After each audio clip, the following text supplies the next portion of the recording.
My name is Jimmy Berryman, and today I'll be presenting on Fortescue Metals Group.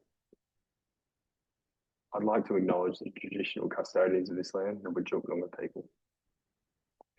I chose Fortescue for my presentation as there has been a recent drive in ambitious decarbonisation goals, and I questioned with massive emphasis on another SDG when any of their other targeted SDGs suffer. One key takeaway from our annual reports is how will Fortescue restore land degradation, biodiversity loss, and impacts to the lands of the First Nation communities relating to SDG 15 life on land.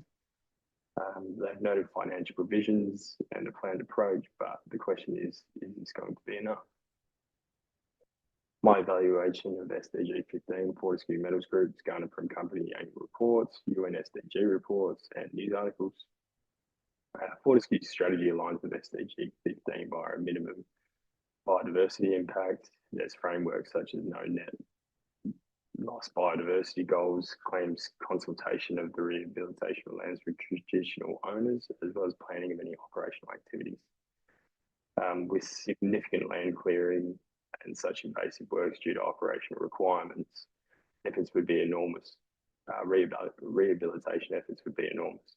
And there is no proven success with mines such as Solomon and Christmas Creek still having over 20 years of mine life.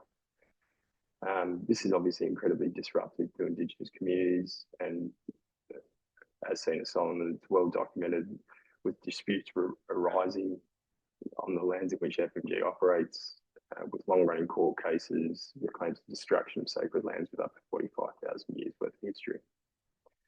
There is no restoration technique that can reverse this, and on top of that, an overall company evaluation has also shown the failed efforts of FMG's net zero campaigns, with mass layoffs to decarbonisation teams signalling that regardless of frameworks and proposals, plans can inevitably change. So the question is FMG greenwashing, or is it a strategy that aligns with their corporate social responsibility? On paper, they are ticking the correct boxes with policies and frameworks in place, along with the consultation of Indigenous communities, but without a genuine baseline in which they verified that their rehabilitation efforts can be successful. It seems aspirational as opposed to probable. Disputes with the First Nations people at the Solomon's operations, as well as other failed SDG efforts, show the company's agile thinking and profits are not readily available. They are willing to disband their goals. So will this mean the same if the set-aside financial provision is better used elsewhere as opposed to rehabilitating the lands of First Nation communities that are affected by their works? Can they restore everything back to how it was prior to the establishment of their mine? Perhaps. But you cannot restore the disruption to the local communities where you have disturbed sacred lands or the hurt you have caused by disrupting the spiritual connection to their local ecosystems.